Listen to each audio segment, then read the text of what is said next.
uncertainty of a new administration in Washington. As I said, we've done this before. We've been through this. And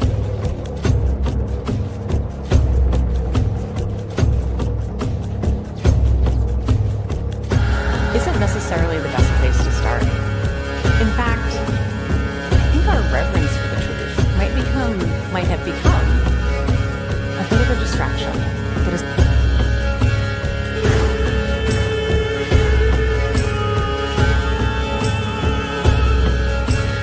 you condemn white supremacy. And he fuddled around, didn't say anything. I said, how about the Proud Boys? And he said, well, Ronald Reagan was 2 months into his presidency when John Hinckley Jr. blew a $20 million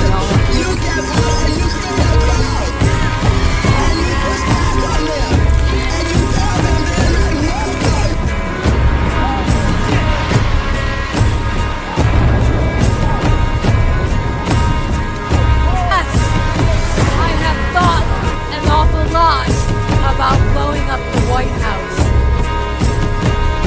If you want to really see something that said, take a look what happened. I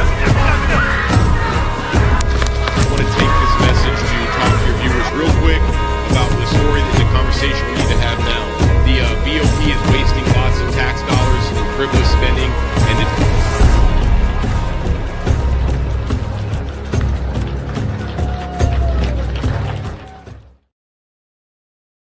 Ladies and gentlemen, thank you for tuning in to an impromptu live segment of the American Rising. I am your host, Barry Ramey. My show will have a weekly schedule coming up to be announced any day now, but I will be doing a lot of going live and impromptu, reaching out to people, talking to people, and I'm going to be doing this a lot as we get closer to the midterms and the primaries. And why is that? I think it's safe to say that all of us as American citizens are really getting tired of hearing right before an election that this is the most important election ever and blah, blah, blah, blah, blah. It never fails. And in some instances, that's actually been the case.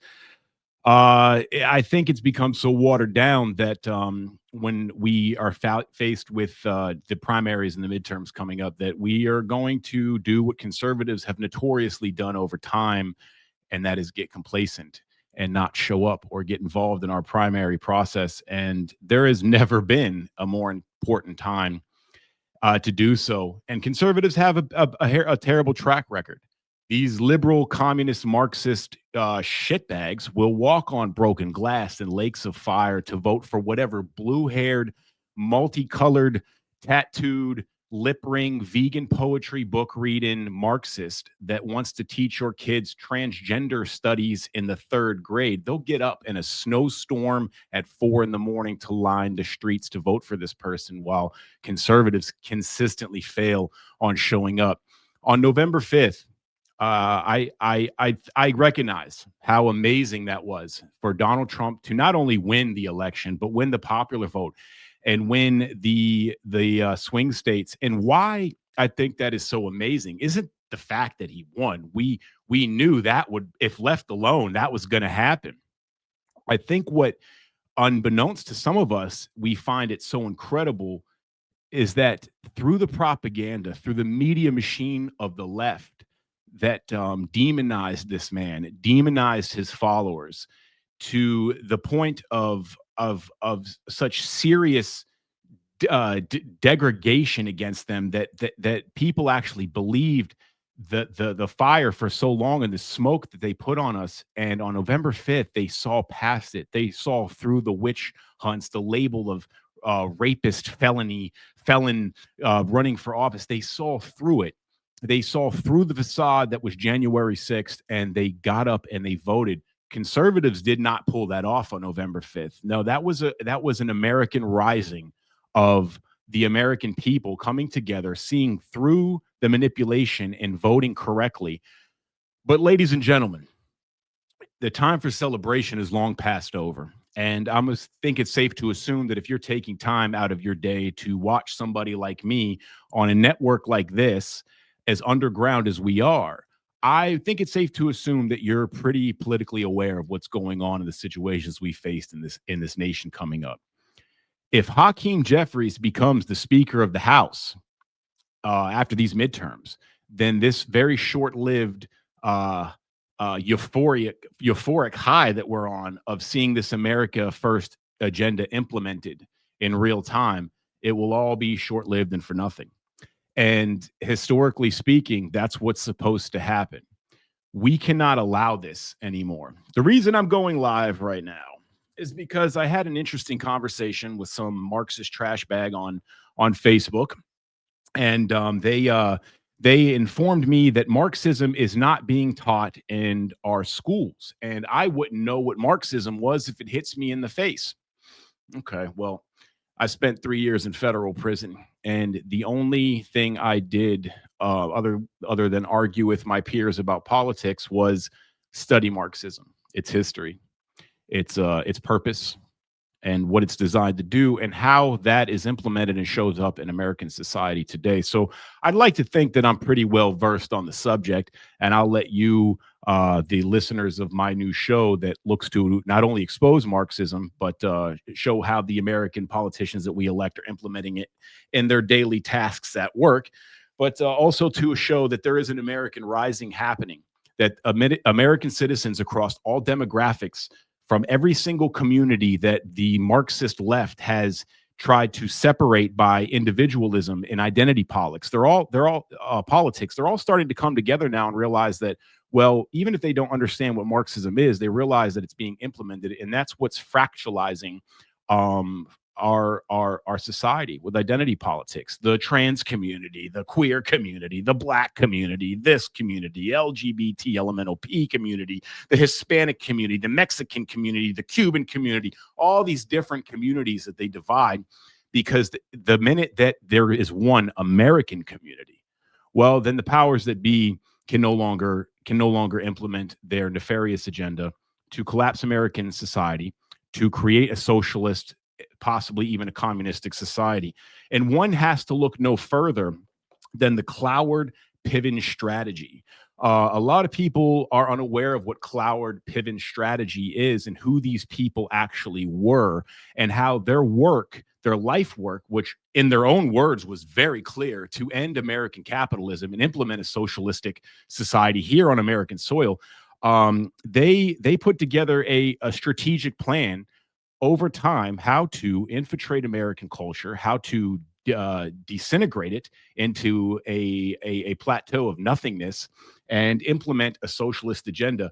I'm going to play a 4-minute video, and I'm going to encourage you guys to watch it. It's pretty much explains to a T who Cloward and Pivens were and why and how their strategy and their plan is being implemented right now. And even in their own words, you can listen to them. So without any further ado, I'm going to play this 4-minute video. Let's watch it together, and let's have a little quick discussion about how this is going to be heavily magnified in the primaries, in the midterms, and both Republicans and Democrats. Well, they're not our friends. The Cloward-Piven strategy was developed by Richard Cloward and Francis Piven in the 1960s.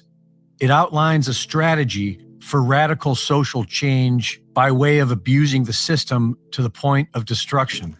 You know, we were associated with the social work tradition, which said that the programs worked as they were supposed to work.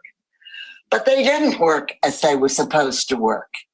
And it was out of that realization, that insight, that we developed the strategy to end poverty, which called for a massive mobilization of social workers and lawyers and organizers to get people the benefits to which they were entitled. We were proposing a kind of movement that demanded what people were already entitled to by law, by regulation, by propaganda.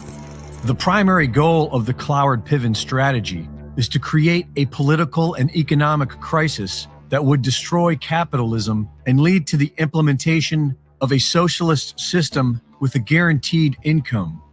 The strategy involves enrolling large numbers of people into the welfare system, as many people as it takes to overwhelm and strain the system until it collapses.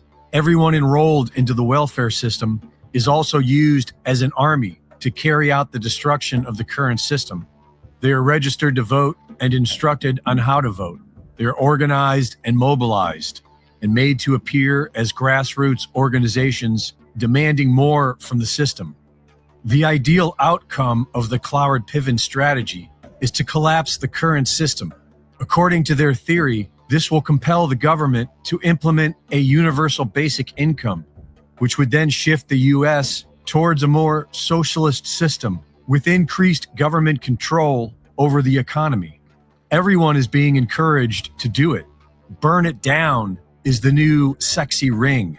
In high school, they compare it to the American Revolution. The Cloward-Piven strategy is a political gambit designed to overwhelm the American government by placing so many demands on the bureaucratic structure that it collapses. It's sort of a shock and awe campaign, a surprise attack on entrenched systems meant to force major changes to the ways that things are handled by the government. It may be messy, but it does harken back to a fundamental ideology of the American Republic. If it ain't fixed, break it. All of this explains the likes of AOC. What people like AOC are doing, what the squad is doing, is really very important, very important. But at the same time, there is this movement which is so big. Some people say it's the biggest movement in American history. It's hard to know because it's hard to measure a movement, but it is big and it is interracial and it penetrates into every small town. I now am in upstate New York. The town I'm closest to has maybe 2,000 people. You know, we have little demonstrations in front of the post office for Black Lives Matter. And this is Trump country. Nevertheless, there is a Black Lives Matter demonstration. So it's a very potent and important moment in American political development. And we have to make the most of it, because if we don't know what's going to happen, but it's not going to be good.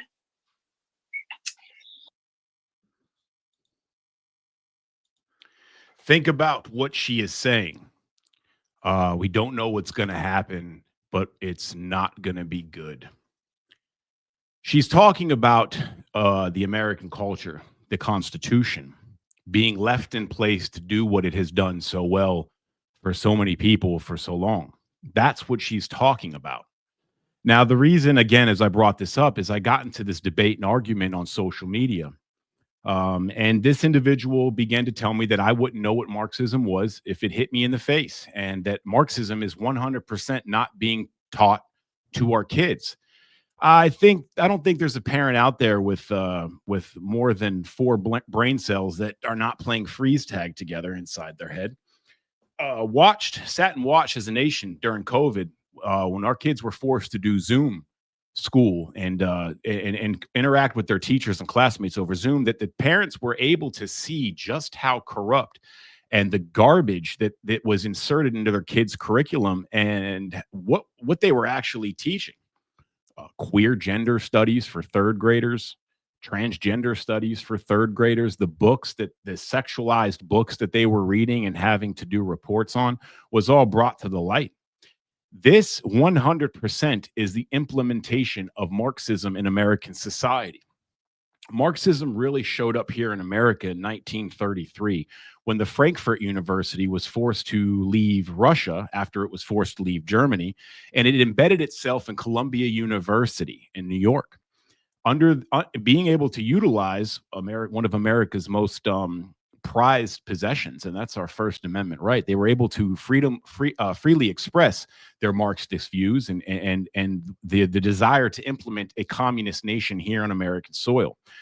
Critical theory was designed at the Frankfurt University inside Columbia University in New York, specifically to tear down American fabric by criticizing all of the fundamentally negative parts of history. Every single country out there has negative history. Every single flag has a little bit of blood on it to become the society that they are today.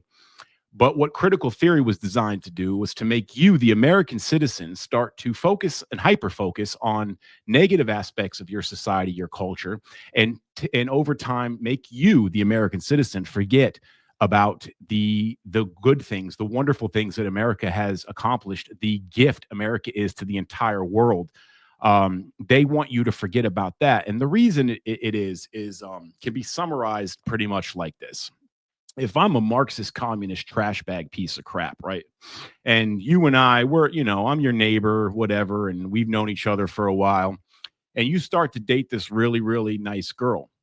And I'm a little jealous. I don't like the fact that you guys are happy. And, over time, over years, you guys start a family together. You guys make investments together. You guys start a loving family. And I'm over here, your communist trash bag neighbor, and I'm just getting bitter and pissed. Well, if I walk up to you, my neighbor, and the capitalist American, say, hey, you know what?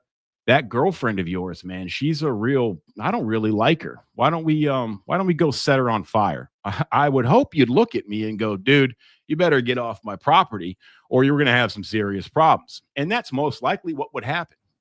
But if I'm the communist Marxist trash bag and I want to end your happiness over there in your little house with your capitalist MAGA wife, I'm going to look at you and I'm going to say over time, I'm going to be like, hey, man, yeah, she's really pushy, man. She's kind of bossy, don't you think? And you're probably going to disagree and argue back a little bit. Okay, whatever. And then I'll keep reminding you over time, hey, man, she has another kid from another relationship. You sure she's not talking to that guy too? And then you start to think and you're like, oh, whatever. People have a past, no big deal. And then I start to tell you, man, her parents were alcoholics. She's probably going to have a history of alcoholism. Your kids are going to have it too. And over time, you start to look at this woman who's actually amazing and great and has brought so much joy to your life. You look at her as the framing that this communist trash bag Marxist has embedded in your head. And then the communist Marxist trash bag comes to you and says, hey, want to get rid of this girl? I'll help you. You might be likely to do it. It's called indoctrination. It's called manipulation. And that's exactly what's going on in our children's schools and their universities. And we as a nation have become complacent in our celebration of how great our society is, because it is. It's amazing. America has done more for the world and has propelled this earth and this planet 5,000 years in advance. But the Marxist implications that they constantly push in your brain has started to get the generations before us and even our own generation to resent the country that they live in. Because pretty soon, these Marxist, communist, socialist trash bags are going to hold up that match and say, hey, let's burn this great girl to the ground together. And that's slowly what they're trying to do. And the Cloward and Piven strategy is a very intricate way that is spelled out for you to read. And that's exactly like, in her own words, AOC, Ilhan Omar, these Maxine Waters, and these people in the squad, and this newfound neo-Democrat who is a socialist piece of trash, that's what they're implementing. And until we, the people, start to educate ourselves on these tactics that they're using and what they're actually doing, they're going to continue to operate in the shadows, and they're going to continue to do this. So, ladies and gentlemen, what we have to do coming up here in the primaries and the midterms is we have to have this same energy that we had on November 5th. It is not enough anymore to just get up and vote for someone that has an R next to their name.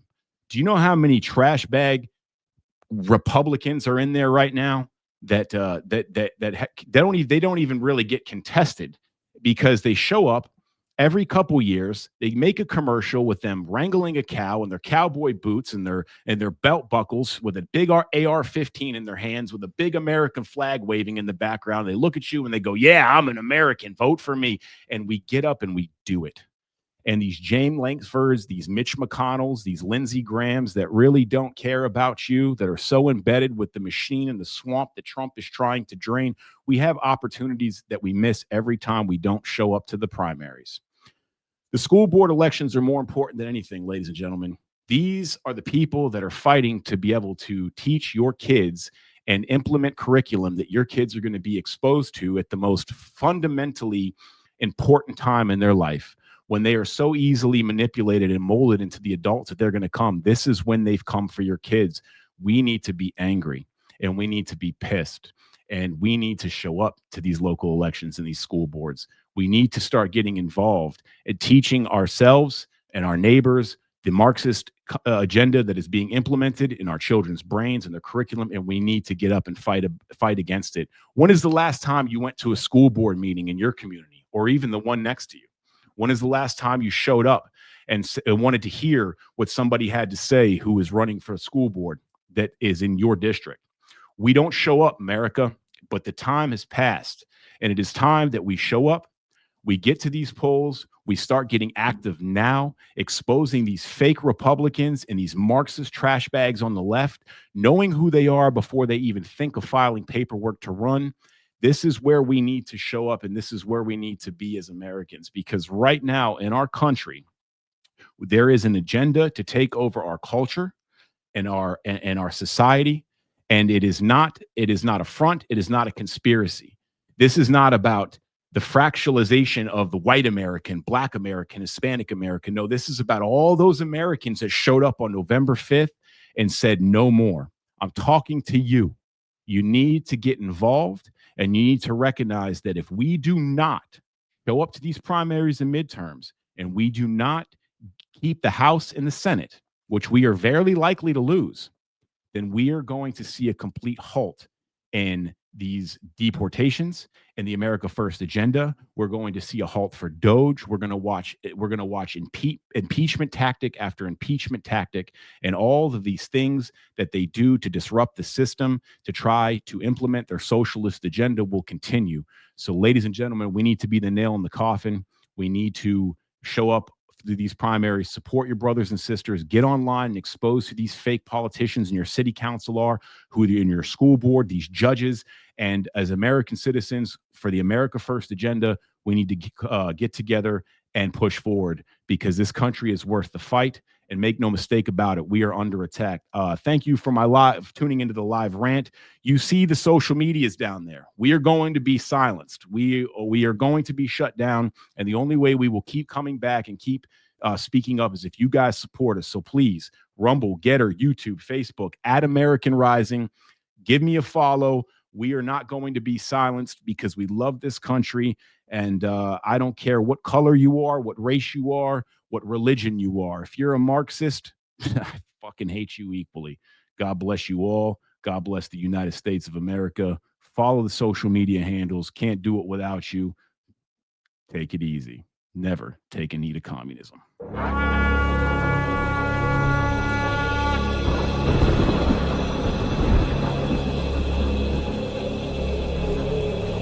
We will get through the uncertainty of a new administration in Washington. As I said, we've done this before. We've been through this. And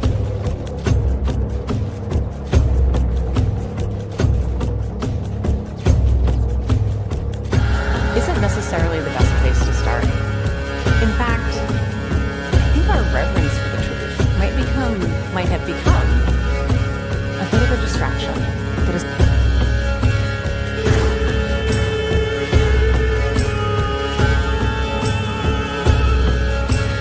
You condemn white supremacy. And he fuddled around, didn't say anything. I said, how about the Proud Boys? And he said, well, Ronald Reagan was 2 months into his presidency when John Hinckley Jr. blew a $29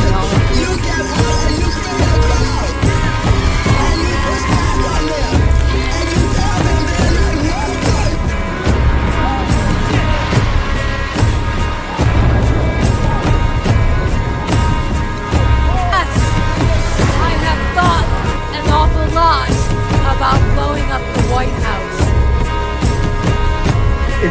want to But really see something that said, take a look what happened